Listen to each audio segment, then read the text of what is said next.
예, 안녕하십니까. 윤석열 전 검찰총장이 정치 참여 선언을 언제 어디서 하느냐 많은 관심이 쏠리고 있죠. 다음 달 6월 11일 국민의힘 전당대회 이후에 하느냐 이전에 하느냐 얘기가 나오고 있는데, 공정과 상식 회복을 위한 국민연합, 윤석열 총장과 굉장히 친한 전문가 그룹으로 알려져 있죠. 거기 대표를 맡고 있는 정용상 동국대 법학과 명예교수 정용상 교수가 어제 한 방송 인터뷰에서 윤석열 총장과 매우 가깝다고 하죠. 지도교수도 지냈고, 윤석열 총장이 아마 다음 달 국민의힘 전당대회 이후에 정치 참여를 선언할 것 같다, 이런 예측이 나왔는데, 오늘 아침에는 또 윤석열 총장 측근의 이름으로 언론 보도가 됐습니다. 6월 초 전당대회 이전인 6월 초에 정치 참여 선언을 생각하고 있고, 정치 참여 선언을 하는 장소로는 충남 아산에 있는 현충사, 이순신 장군 현충사에서 할 것을 고려하고 있다. 얼마 전까지 5.18 그 메시지를 내면서는 광주 5.18 묘역을 참배하면서 정치 참여 선언을 하지 않겠느냐, 또 이런 예상이 나왔었는데 또 좀 얘기가 달라집니다. 그러면 윤석열이가 전당대회 이전에 정치 참여를 하는 것이 좋으냐, 이후에 하는 것이 좋으냐, 이 부분에 대해서 저는 윤석열 총장이 정치 참여 선언은 빠르면 빠를수록 좋다라고 얘기해 왔습니다. 그러니까 이제 전당대회 이전이냐 이후냐를 놓고 보면 이전이 훨씬 낫다, 6월 초가 낫다. 왜냐하면 정치 참여 선언을 한 뒤에 일정 기간 또 국민의 여론을 듣는 그런 시기도 거쳐야 합니다. 그러니까 문제는 지금 윤석열 총장이 정치 참여 선언을 하게 되면 자신에게 이제 쏟아질 그 많은 질문들, 자신에 대한 그 검증, 그 부분부터 시작을 해서 이제 윤석열 총장의 브랜드인 공정이라고 하면 검찰로서의 공정, 이젠 그것만 가지고 안 되기 때문에 가장 중요한 게 실생활에서의 공정, 경제에서의 공정, 이렇게 공정이 진화해야 하지 않습니까? 그런 부분에 대해서 자기 지금 답변을 준비해야 되는 그런 기간도 필요했죠, 그동안. 이제 퇴임을 한 뒤 3개월이 되어 갑니다. 그러니까 그 준비를 해왔는데, 그 준비가 어느 정도 되었다면 빠르면 빠를수록 좋다. 6월 초에 정치 참여 선언을 하는 것이 좋다. 전당대회 이후에는 이제 당 체제가, 조직이 정비가 되고 나면 이제 어떻게 야권 전체가 연대할 것이냐, 그 부분을 본격 논의를 해야 하기 때문에 그 부분을 논의를 하는 것을 좀 기간적으로 계산을 하면 윤석열 총장이 6월 초에 자신으로서도 어느 정도 준비가 됐다면 정치 참여 선언을 하고 상당히 한 달이면 한 달 정도 국민들의 여론을 듣는 그런 기간을 갖는 것이 좋다, 이렇게 보입니다. 정치 참여 선언을 어디에서 하는 것이 좋으냐? 5.18 묘역, 아산 현충사, 이순신 장군 다 모두 좋습니다. 저는 그동안 많은 정치인들이 출마 선언 이런 것을 하면서 국회 앞에서 하는 것도 봤고, 국회 안 기자회견 형식을 빌어서 하는 것도 봤고, 청와대 앞에서 하는 것도 봤고, 또 안중근 그 기념관에서 하는 것도 봤고, 또 거리에서 하는 것도 봤고, 많이 봤습니다. 근데 어제 국민의힘 그 비전 발표회, 당권 후보들의 비전 발표회를 보셔서 알겠지만 거기에 아무런 사람도 모이지 않았습니다. 당 그 간부들 외에는. 후보들이 당원이나 국민 아무도 없는 곳에서 자기 혼자서 5분 동안 자기가 하고 싶은 얘기를 하는 그런 모양새였습니다. 이제 모두 휴대폰으로 유튜브를 보는 시대지 않습니까? 쉽게 이 말씀을 드려서, 그러니까 윤석열 총장이 사무실이나 집에서 출마 선언을 해도 문제될 것이 아무것도 없다라는 이야기입니다. 저도 유튜브를 시작하고 난 뒤에 거의 대부분의 정보를 유튜브를 통해서 이렇게 접하고 있는데, 이제 연세 드신 분들도 모두 휴대폰을 통해서 또 유튜브를 통해서 많이 정보를 보는 상황이었기 때문에 윤석열 총장이 이순신 장군의 이미지를 차용하고 싶다면 얼마든지 그 화면을 가져와서, 또 5.18도 마찬가지고요, 또 청년의 이미지도 마찬가지고요, 이젠 꼭 어디 현장을 가고 그래야 상징성이 드러나는 것은 아니다. 그런 시대는 이제 지나갔다, 이렇게 보입니다. 이 유튜브를 통해서 제가 많은 정보를 접하게 되면서 이 장단점은 있어요.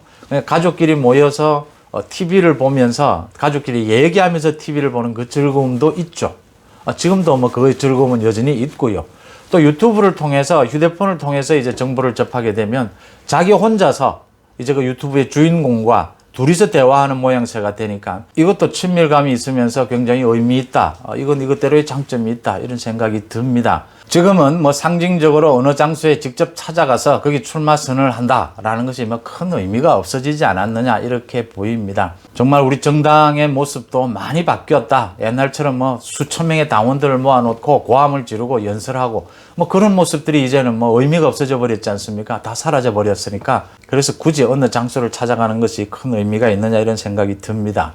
이 윤석열이 이제 등판하는 것이 가까워오면서 여야 많은 견제가 쏟아지고 있습니다.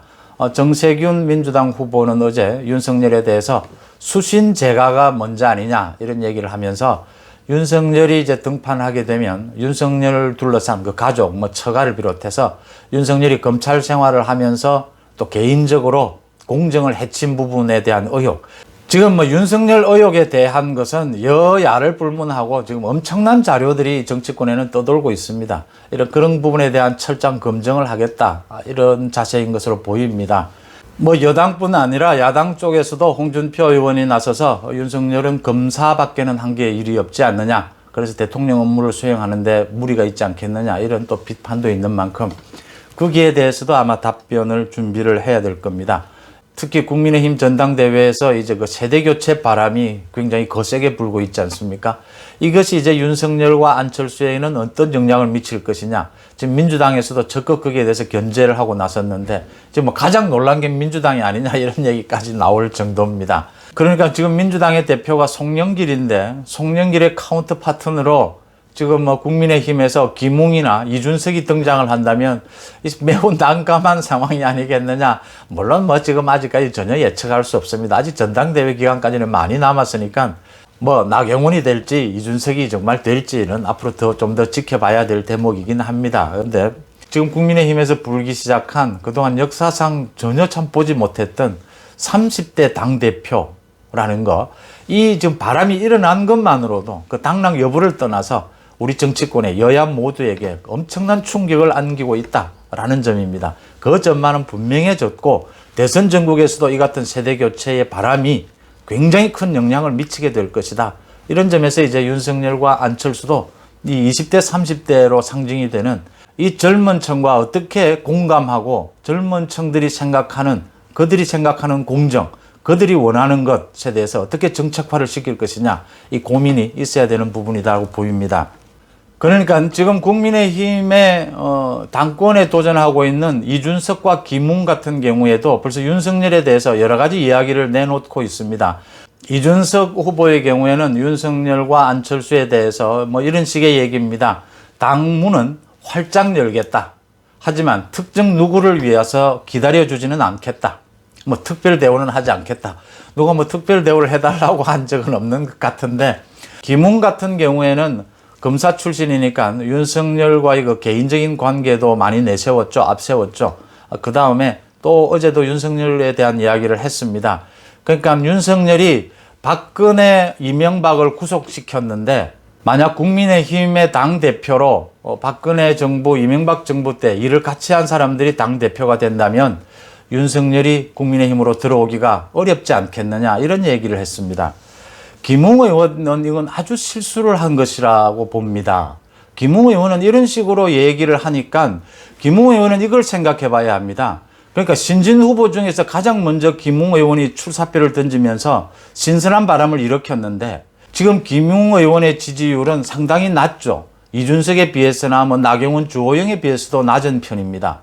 김웅이 김종인을 찾아갔던 부분도 제가 분명히 틀렸다고 말씀을 드린 기억이 있는데 이 부분도 틀린 것입니다. 윤석열이 지금 야권 많은 지지자들의 지지를 모으고 있는 것은, 기대를 모으고 있는 것은 과거 정권에도 수사를 했듯이 현 문재인 정권에 대해서도 공정하게 수사를 했기 때문에 윤석열은 공정의 이미지를, 브랜드를 지금 갖고 가는 겁니다. 야권 지지자들도 윤석열에게 기대를 보내고 있는 것입니다. 윤석열이 과거 정권에 대한 수사를 했다, 또 현 정권에 대한 수사를 했다, 이것 가지고 윤석열이 국민의힘과 연대한다, 연대하지 않는다를 판단하는 것은 잘못된 것입니다. 또 주호영, 나경원이 오랫동안 정치를 했죠. 전 정권에서도 주역을 맡아왔습니다. 그렇다고 해서 지금 당대표가 못 된다는 이야기 되지 않고요. 윤석열과 연대하기 어려울 것이다 라는 건 억지입니다. 이건 잘못된 주장이고 야권을 분열시키는 행동입니다. 김웅은 김종인을 찾아갔던 것, 또 어제 물론 뭐 자신이 나경원 주호영과 좀 차별화를 두기 위해서 이런 주장을 했겠지만 이 주장은 잘못된 겁니다. 이건 야권을 분열시키고 갈라치기를 하는 것입니다. 김웅은 자신의 지지율이 왜 오르지 않는지를, 왜 이준석이 자신보다 지지율이 높은지를 한번 반성해 봐야 할 대목입니다. 다릅니다. 이준석은 이렇게 말하지 않습니다. 홍준표 복당에 대해서도 이준석은 복당에 찬성한답니다. 그래서 홍준표에 대해서 걱정할 부분이 있다면 그건 그것대로 해결해야 된다는 겁니다. 김웅도 마찬가지입니다. 홍준표에 대해서 걱정되는 부분이 있다면 그건 걱정되는 그 부분대로 복당한 뒤에 해결해야 될 부분입니다. 복당을 반대하는 것은 잘못된 겁니다. 명분이 없는 겁니다. 그 다음 국민의힘 전당대회에서 나오고 있는 이야기 중에서 이 윤석열에 대해서, 그러니까 과거 정권에 대해서 윤석열이 수사를 한 부분, 이걸 우리 보수 자유우파에서는 어떻게 봐야 되느냐, 이 논쟁은 계속되어 왔고요. 그 다음 이준석과 김웅이 소위 신진들이 바람을 일으키면서 이 유승민계 아니냐, 앞으로 개파가 또 다시 부활하는 것 아니냐, 이런 우려가 있습니다. 자유우파, 지금 보수, 지금 야권이 문재인 정권을 교체할 수 있겠다라고 기대가 생긴 것은 윤석열 덕분이 크다, 이렇게 봅니다. 그러니까 윤석열이 검찰총장이 된 이후에 조국에 대해서 수사에 착수하고 그 다음 추미애와 각을 세우면서 문재인 정권과 직접적으로 맞부딪히면서 이제 문재인 정권의 적폐, 비리들이 구체적으로 모습을 드러내게 됐던 겁니다. 그러면서 윤석열에게 기대가 모이면서 야권에서도 문재인 정권은 절대 안 되겠다, 교체를 해야겠다. 그런데 윤석열을 중심으로 이 윤석열 현상을 통해서 정권 교체를 한번 해볼 수 있겠다 기대감이 모였던 것이죠.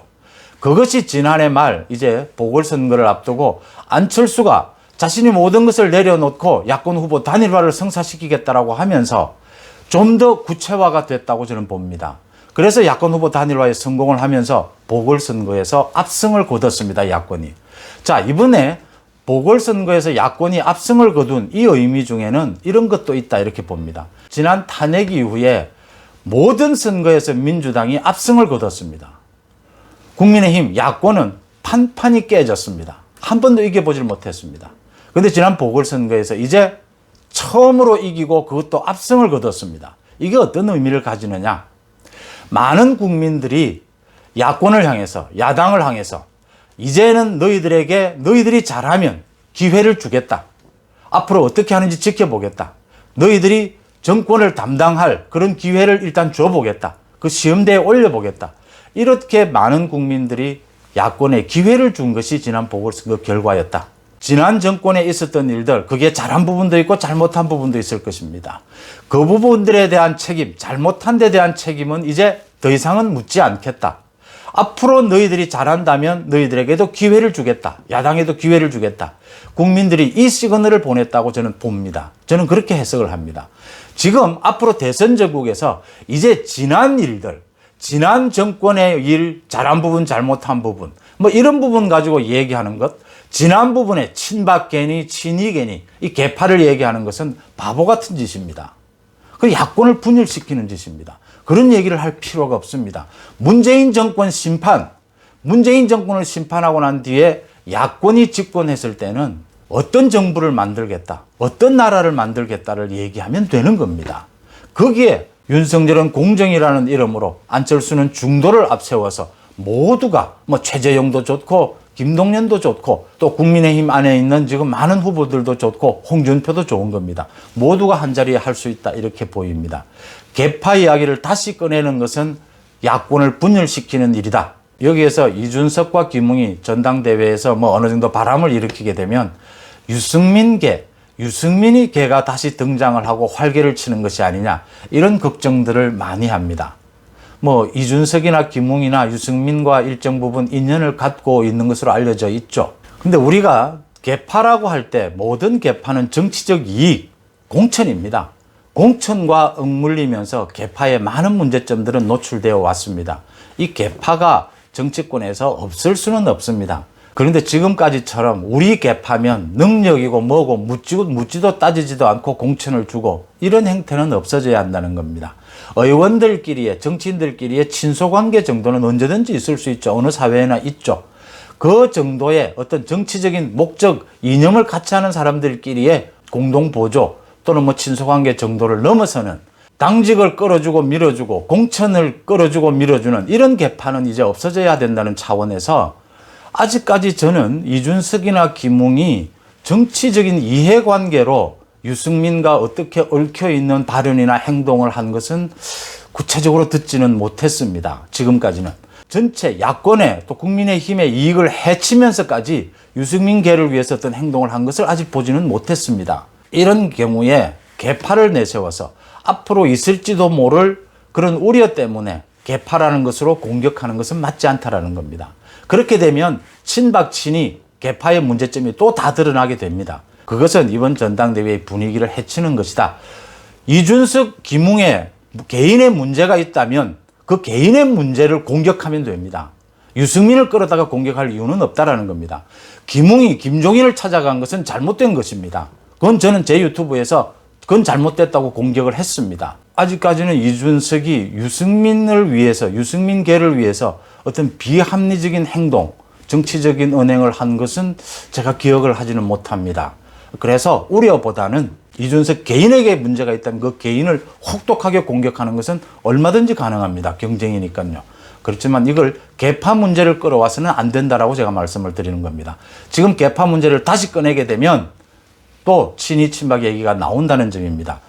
거듭 말씀을 드리지만 지난 보궐선거에서 야권이 압승한 그 의미는 이제 지난 역사는 지난 역사로 돌리고 이제 대선 정국에서는 미래를 향해서 문재인 정권 교체와 새로운 국가 비전을 제시하는 미래를 향해서 나아갈 기회다. 국민들이 그 기회를 야권에 주었다. 야권은 그 기회를 살려야 한다. 이 점을 제가 말씀을 드리고 싶습니다. 고맙습니다.